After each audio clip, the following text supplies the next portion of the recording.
right, it is Robbie Fox backstage at the UFC 303 press conference, International Fight Week with Dana White. First time in over a year we've been together doing an interview like this. I assume it's been a super hectic week for you, a super hectic month, I would assume. It's been a good month. It's all part of the business, man, but it's good to see you. Good to have you out here. How does this compare to other fights that you've had to put back together? When Conor drops out and you put the co-main in, fans are very satisfied with it. It seems like everyone, even though we saw this fight in November, nobody complained when it got remade. This is a badass fight. I mean, I was saying it today. Me personally, it's a toss-up, co-main or main event.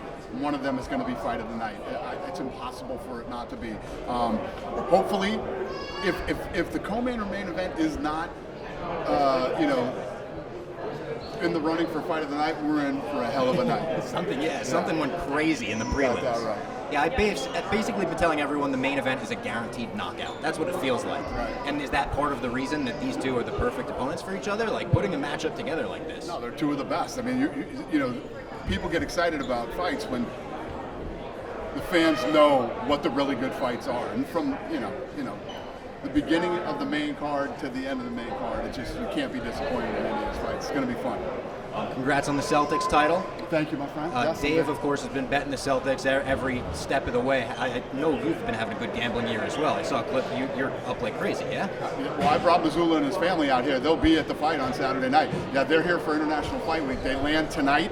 And I'm rock starring them this weekend. I'm sure. I saw he's a huge UFC fan. He's showing people UFC clips to get them ready for games. 100%. Yeah, he and I have created a really strong relationship over the last couple of years. I love the guy. I could not be happier for him and his family. And they'll be here this weekend enjoying UFC Fight Week. And there's a ton of stuff going on for Fight Week. Obviously, we've got Power Slap tomorrow night. You also unveiled a little advertisement for UFC Noche on the Sphere.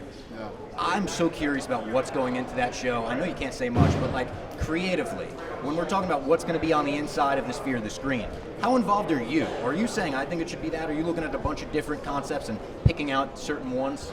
Yeah, this was obviously all my idea, but then we got, so this is how something like this works.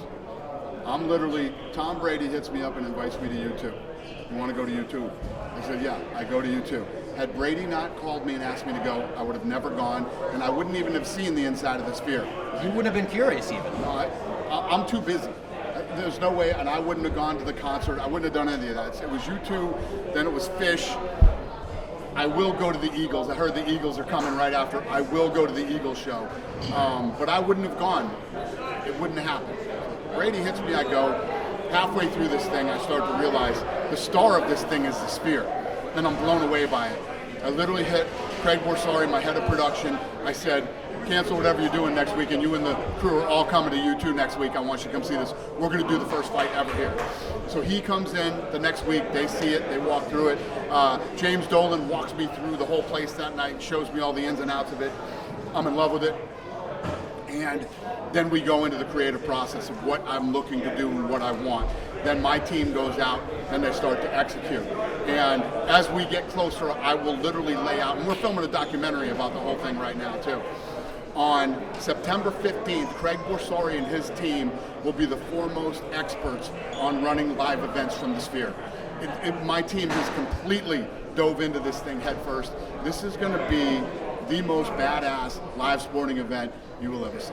Is all of that knowledge going to be for nothing afterwards, though? Because I know you're saying it's a one-off, but I feel like I know your personality. You're always trying to one-up yourself.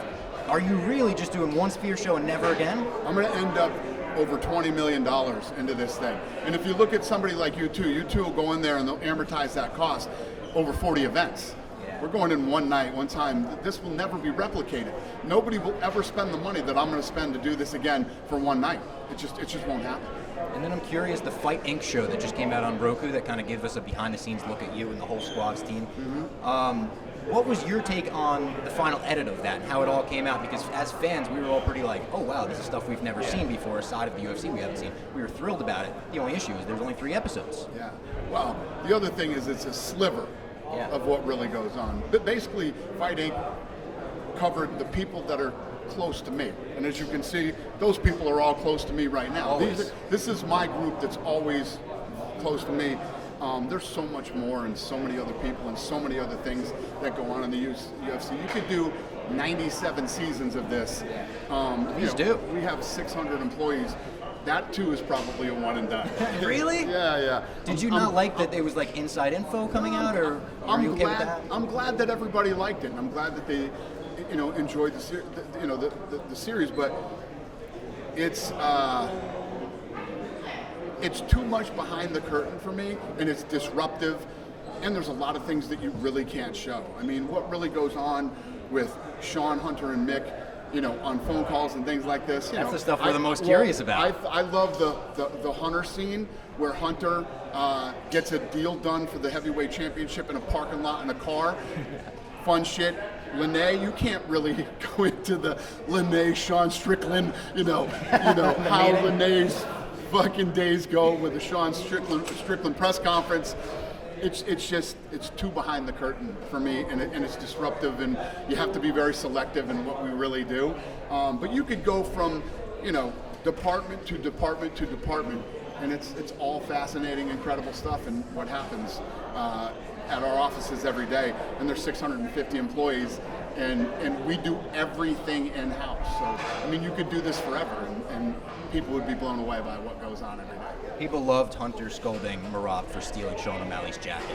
That was everyone's favorite scene, I think. And then you trying to explain Robbie Lawler's retirement, the significance of it to Trump. It was just like, man, cool. Well, the first thing that Trump said is after he knocked him out, he's like, yeah, he's not retiring now. Well, he knows the fight game. You're probably right, but to Robbie's credit, Robbie hung it up that night. And then my final question, I can't let you out of here without asking for any update on Conor McGregor, when he's going to get back in the octagon. People are saying August, September, maybe October. Is there any update there? None of the above. I figured. All right. Thanks, Dana. Thanks. And we'll see Conor when we see him.